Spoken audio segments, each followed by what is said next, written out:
Hey guys, Miss Torres here. I'm going to go ahead and jump into our next presentation over our AC1 research by talking about your market research.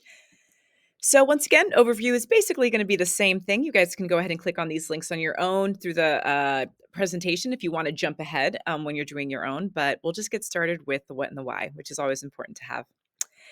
So, market research, a lot of times, is one that is probably, I would say, the most difficult for students to understand just because it's like we have an idea of what we think it might be, and maybe we don't tie it into how it works with media. So, market research is the process of gathering, analyzing, and interpreting information about, obviously, a specific market or an industry. A lot of times it will also target customers and their behaviors. So you need to have idea of who your audience is and a bit of those demographics and psychographics to analyze it.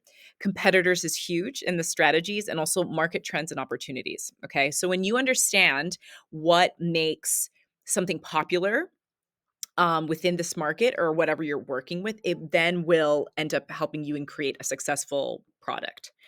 With BTEC, how it helps you is that it helps you deliver measurable results your clients are going to value, obviously. And that's kind of at the end, but it's about you impress your clients or whoever you're working with, like the business understanding, like understanding the market, the industry, why, how it works, and the gaps in it.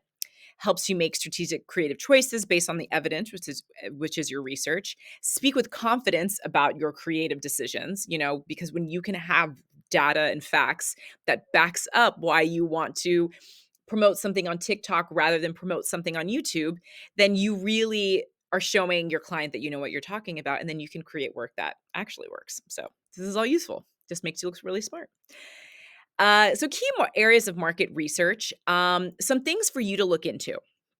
One of them will be customer research, obviously. This kind of ties it sometimes into audience research, but it's who buys your clients' products or services, what motivates their purchasing desires, and also what are certain pain points and needs, things that they are lacking.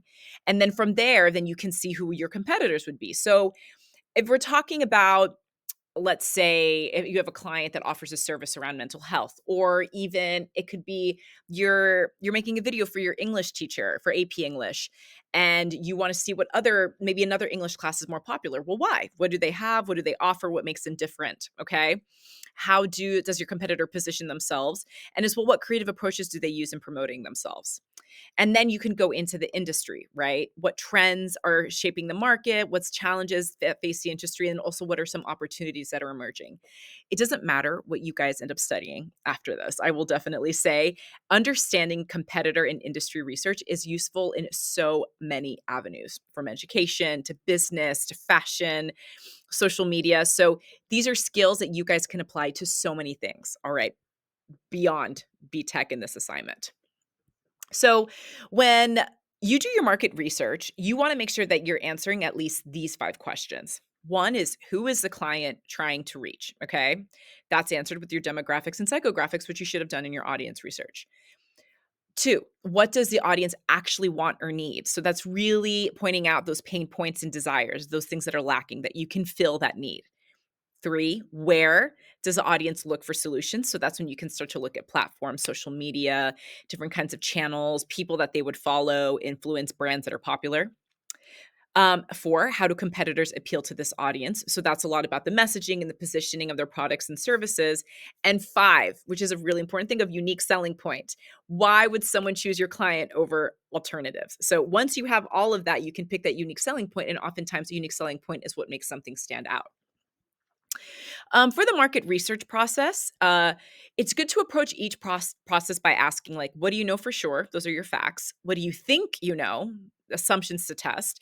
What do you need to find out? Which is where your research questions come in. And then how will this all affect your creative work? So you want, like I said, intentionality. You're not just writing a question and looking it up just because you said that you did that. You're not just running a focus group because you have to check this off. It is really, you want to get information that's going to help you create the best product possible. And it's just to be mindful about your bias awareness. A lot of times, confirmation and personal bias plays into things. Everyone is human, meaning that you only look for information that's going to support the idea that you want to do, right? So a lot of times people might go in and be like, oh, I just want to make a music video with my friends. Okay, well, then you're naturally going to want to look into all this information that's going to support why making a music video with your friends is the best source, the best way to promote this product, when really maybe the product is for like 35-year-olds to 50-year-olds that would never listen to the music that you want to promote. So that's how that works. In regards to the process as well, how it would flow is, so you have the questions that the mindset that you need to go in with, and then if you the way you can kind of get started is define those research objectives. So these are questions here that you can just easily answer. Then, what does your client need to know? What information can help them out? What are you trying to prove or disprove? You gather that information through the appropriate research methods. You're collecting your data. You're documenting everything. That means citing your sources, just making sure everything is actually, valid and true. You analyze those findings while you look for patterns and insights. You see the opportunities and challenges, and then you can try to connect that to a creative possibility. It's already helping you find your path instead of thinking of something and then trying to find everything to back it up. And then you apply your insights. So this in your report, you will literally say like these. That's how you make your strategic creative choice. You're explaining why you're making it, and then in the end, you create work that addresses a market's needs. Okay.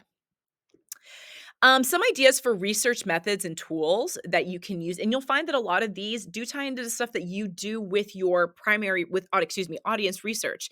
So when you're doing primary, secondary research, it doesn't have to be limited to like this one topic. Like it will actually answer many questions once you understand how to go into it. So if you're going to be doing an online survey, like a Google form, or you're going to do a social media poll, why not put in questions that can help you with both your audience and market research?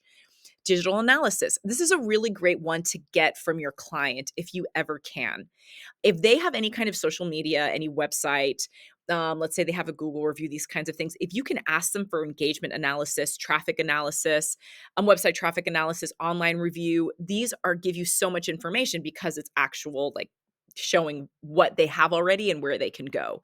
Doing on location observations, user behavior watching, competitor site visits. Obviously, this is definitely going into more like of a client product basically, but also remember, like if you were going to make a video around identity, okay, you can ask people to watch videos about identity and see how they react. That would fall under user behavior watching. What are other videos that people may do? What's the attitudes around them? And then obviously your secondary research, industry reports, census data, demographics, social media trend analysis, these all work. Some great tools. Google Trends just shows you what's trending on Google. You can type in a word and shows you where it's at. Social media analytics. I can never say that word. One that I really, really love is called Answer the Public. And what it does is that you can like type in a word and it'll show you this word gets put in, and then it'll kind of give you a circle graph of all of the other words that then like are phrases that people will then go and search alongside this one term. It's fascinating. So you can link and see maybe where were some gaps or an idea that you didn't consider. Statista, which we've talked about in regards to product research as well as your audience research. And then obviously Google Forms, tried and true. Everyone loves it. So when you present your work or your research, you want to make sure that all of these things are clear. And once again, this is answering back at the beginning, like those 5 questions. You want to make sure you know that audience, okay? The key demographics and psychographics. Who's the competition? Talk about who they are and their approaches. What's the opportunity? So the gap or need that your work will address, the strategy, how you're going to do it, and then the expected impact. And this is a really good one to be like, if I do this, this is what I'm thinking will happen, because then you have something to test in your evaluation, right? You're already like doing that pre-work. So think of this when if we were like during MYP design, where we would make our design specifications and we would say, okay, how are you going to test the specification? There's a reason. It's because down the road, you're going to have to use it in your evaluations. So for today, something that could be really helpful is there is a market like research like log or kind of template that you can use to get started on your market research. Here it makes you look at like the media sector. You can see when you click on the link, you'll be able to go and see the things that you can research as long as questions that can help you guide you to that.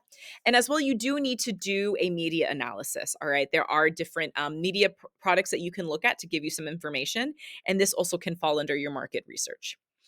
Once again, any questions that you have, you're always welcome to talk to Ms. Jarvis and myself. You have these research templates that can help you out, especially this research log gives you a lot of information. So just go ahead, get started, and then I will see you in class.